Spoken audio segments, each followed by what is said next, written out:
Pemandangan tak biasa di lapangan latihan Timnas Indonesia yang ditutupi kain hitam mendapat sorotan dari media Argentina. Seperti diketahui, Timnas Indonesia akan melawan Argentina pada agenda FIFA Matchday Juni 2023. Laga uji coba bersejarah antara Timnas Indonesia versus Argentina akan berlangsung di Stadion Utama Gelora Bung Karno atau SUGBK Jakarta pada Senin 19 Juni 2023. Keberadaan kain hitam tersebut membuat pemain tidak bisa melihat ke area luar lapangan. Penggunaan kain hitam untuk menutupi pagar lapangan ini menjadi sesuatu yang berbeda dalam persiapan Timnas Indonesia untuk melawan Argentina pada 19 Juni nantinya. Biasanya, tim Garuda melakoni sesi latihan dengan pemandangan yang terbuka.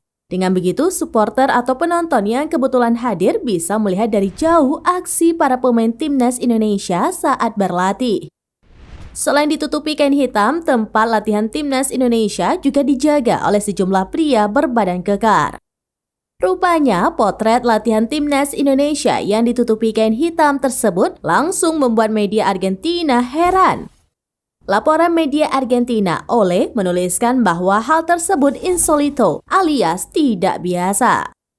Usut punya usut, penggunaan kain hitam untuk menutupi lapangan tersebut merupakan permintaan Sintayong. Juru taktik asal Korea Selatan tersebut melakukan cara tersebut agar para pemainnya fokus.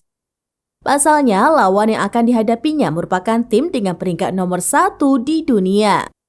Kini Argentina telah tiba di Indonesia. Armada Lionel Scaloni tersebut telah mendarat di Bandara Soekarno-Hatta, Tangerang pada Jumat 16 Juni 2023 malam waktu Indonesia bagian Barat.